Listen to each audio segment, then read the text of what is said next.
InnoPak has been putting on the cuffs, and I'm not talking about fancy French cuffs. I'm going to give you an update on the MaxStax Cutlery Dispenser system and a DIY style of recycling and manufacturing that you can start to implement in your own community. Hey folks, my name is P. This is Food Packaging TV. It's Monday, y'all. Right, Manny? Full name is Mandan Prajapati.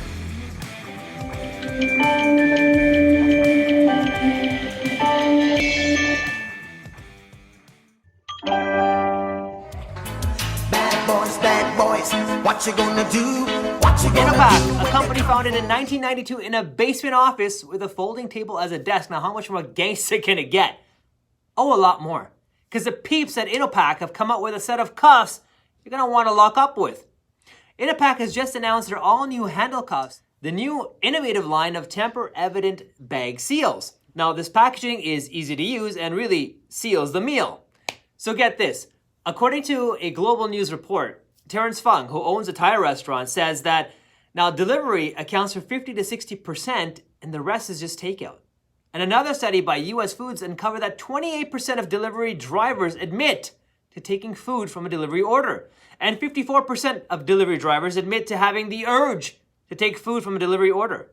Attach the link below of that study. But I'm not surprised. I mean, I've even heard of outlandish things like a customer calling a restaurant, then they're saying that they have dirty underwear in the bag when they received it. True story. Or even if an order was missing a dipping sauce when in fact it was double checked and packed by the actual chef himself. Those results were a driving force in the design process of the handle cuffs. So the design protects the delivery and carryout orders from tampering by covering the top part of the bag by locking up the gussets to stop hungry hands or dirty minds from getting in the bag. The gap where the handles pokes through has been sized accordingly to allow room for the bag handles, but not scavenging hands. Applying the handle cuffs to the bag seems to look easy, but I sense it may take some getting used to. And if you're a high volume operation where every second counts, this may not be the best. However, you gotta weigh what's more important to you. Is it customer safety or those 10 extra seconds? So here's how it works.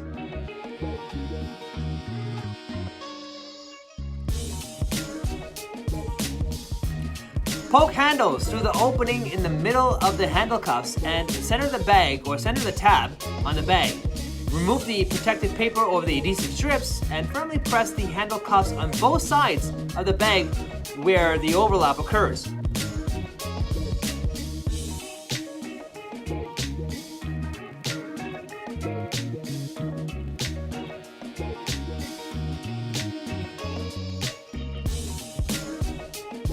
Now, once you receive your order, unlock the handle cuffs as you would do when you tear it into a mailer, and there's a vertical strip there with a perforation along the bag sides to open your bag to get your delish meal and get your mange on. The handle cuffs are available in 3 sizes, a 16-inch for bags with a 12, 13, or 14-inch length. And by length, I mean the face of the bag. The width would just be the depth, and the height, obviously, that's just your height. A 13-inch cuff for 10 and 11-inch length bags, and a 10-inch cuffs to handle the 8-inch length bags. Ask your distributor to hook you up and start locking up your delivery and carryout order. And now, I've got 2 words for you: safety and hygiene. If you recall, we did a comparison of the MaxStax Cutlery Dispenser system versus the Cutlery's Tower back in April. And although they both had the overall same rating, the MaxStax system was actually stronger in the safety and hygiene category. So the good folks over at Max Packaging had brought up a few great points after reviewing the FPTV review, and I'm gonna share those with you today. So let's get right into it, shall we? Example style. So let's say you're an operation like Paramount Canada's Wonderland. And as a side, if safety is a high priority to you, please share this video with those that also care about safety and hygiene. So first and foremost, the MaxStax dispenser has factory sealed cutlery refill packs. The others on the marketplace don't. They actually incorporate a tape or a plastic strip, that type of system, to hold the cutlery refill packs together. Now in this instance, when you just have tape only covering a portion of the cutlery, that leaves the head and the handle portions predominantly exposed. This tape and strap system allows for several points of contact, and each of those contact points has a possibility of cross-contamination before it's even loaded in the dispenser. Not to mention, the competitor refill packs are smaller, ranging from 40 to 50 pieces each. From an operational efficiency standpoint, this is another shortcoming of their systems and can contribute to more contamination of the cutlery. So going deeper in our example, say a typical food area has 2 self-serve cutlery dispensers. The employee who's going to be refilling the competitor dispenser would need to carry 18 40-count refill packs from the storage area to the self-serve area to fill the 2 dispensers. Now here are the contact points. 1. The employee will touch some portion of the exposed cutlery to retrieve it from the storage case. 2. The employee will touch some portion of the cutlery, carrying it to the dispensers. 3. The employee will have to place the refill packs on a table or a counter to open the dispenser and load each refill at the self-serve counter. Now, if that counter is not sanitized immediately before the cutlery touches it, there's another contamination exposure. 4. The employee will touch some portion of the cutlery, carrying it now to the second dispenser. 5. The cutlery will be placed on another counter, same sanitation situation. Now lastly, number 6, the master carton in the storage area. Now this will need to be resealed every time the cutlery packs are retrieved, as an unsealed or open master case will be exposed to dirt, dust, or possibly even insects. So let's now expand this example park-wide.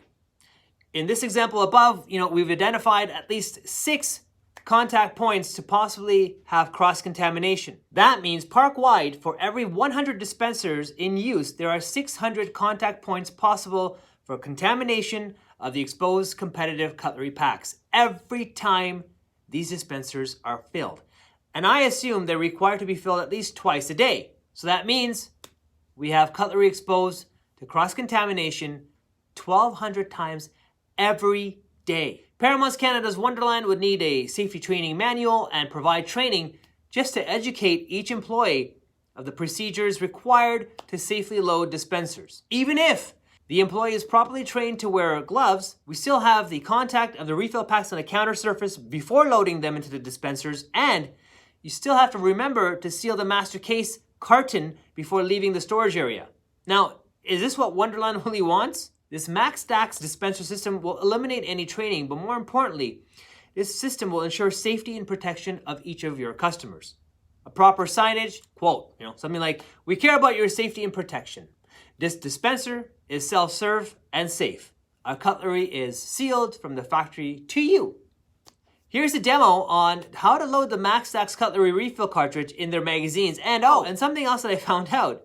You can have the magazine columns outfitted with whichever cutlery type you wanted. So if you wanted to have a fork, guess what? You can.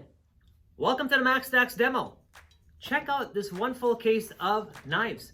Yeah, this is how small the actual footprint of a case is for the knives. It's a little bit bigger for the spoons and the forks, but overall you're getting a very tight space on your transportation and your storage. Look inside. Every single one of these dispensers, or the refill packs I should say, are 100% sealed from the factory. So that means when you're loading up a magazine, even if I were to take it out with my bare hands, you notice it's fully sealed and there is no way I can contaminate the contents of it, what's inside of this refill pack. And now we're about to load this knife into this cartridge. Now, as I mentioned to you previously, you can actually take out this entire cartridge system and choose exactly whatever denomination you want. So how does it work? Let me show you this. There's a little red button. I don't know if you can see it. This red button, boom, press it once. You can slide out the entire magazine until a certain point. You press it again, and it all comes out.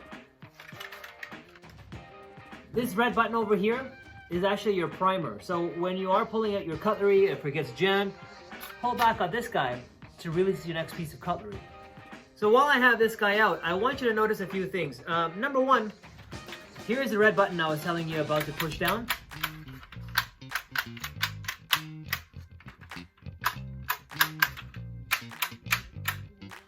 And the other thing I want you to notice is that inside, they've got like almost like a reflective tape.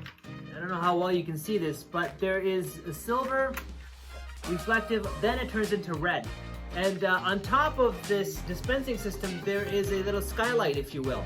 And the light shines down gives you the notification on the indicator of the red or the silver to let you know if it's time to refill your cartridge.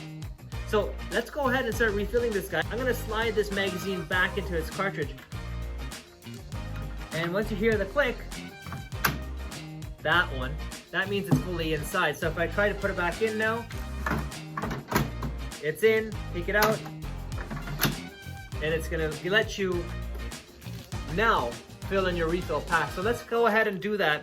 We're gonna put in the knives. Now, if you look inside of your actual dispenser, there is an actual design of the way which the cutlery should be fitting inside. So I'm gonna go ahead and I'm gonna put this guy inside. It went down nice and easy.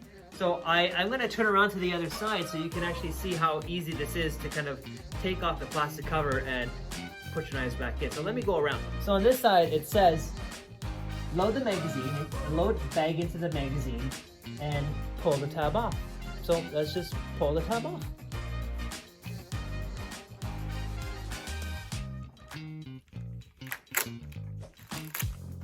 The tab is off, and we're gonna pull on the entire bag. Voila! It has now been loaded, and I didn't even touch it. Now that your cutlery is loaded, we're gonna give him a little primer. So remember I showed you that red button at the back? So I'm gonna press him once. Here, he just came sliding out. I'm gonna push him back in. Close the tab. Here comes a knife. Here comes another. Here comes another. The MaxStax, folks. Safety, hygienic, easy to use, great for your operation. Especially with COVID, people are gonna be looking for something that's a little bit more safe and hygienic to use, and also more maintenance free. Ask your distributor for the MaxStax dispenser system. If you're a DIY type of person, you're gonna love what I'm about to share with you, which is pretty damn cool, I think anyway. A company called Precious Plastic, run by a gent by the name of Dave Hackins. I wonder if he's anything like Gollum. Precious! Started a mission in 2012 to deal with the plastic problem. They call it Precious Plastic, and they count on people like you to bring about necessary change. They believe in small steps multiplied by millions. Precious Plastic is a combination of people, machines, platform, and knowledge to create an alternative global recycling system. In other words, they empower local communities and its members to help them start their own recycling or manufacturing business. And they create sustainable, positive changes, and here's how it works. So they break down business operations in 4 main areas. 1, they have what's called collection points. This is where the community comes to bring their plastics to be recycled. 2, machine shops. Now these guys would obtain the collected plastics and they would focus only on shredding plastic into plastic flakes, and a secondary operator that would take those plastic flakes and turn those into sheets of plastics. 3, workspaces. This is where you can utilize these sheets and make them into a sellable product like furniture, sockets, receptacles, switches, and even plastic bricks. Or just sell the raw material itself. And finally, number 4, community points. This is where people come together to share knowledge and information.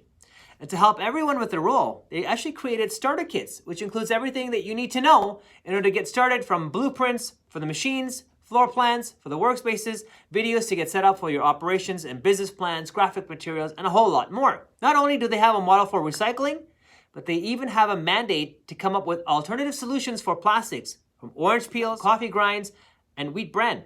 They've created their own line of machines and molds, and they have debuted products that are 100% compostable. That means you too can start your own manufacturing of your own locally made compostable disposables by utilizing the company's open source program. They even have their own online Precious Plastic Bazaar, where you can buy parts, products, machinery if you can't build your own, or you can use the site to sell the products that you make. Go to preciousplastic.com to learn about their starter kits, see which is best for you and your community, and get your peeps to start your journey of the recycling or manufacturing biz you've always wanted. And that's gonna do it for Food Packaging TV. I'm Elish P. Thank you very much for watching, everybody. Please feel free to subscribe, like, share, and follow. And you know what? Hit me up on Snapchat at Elish. Snap it up.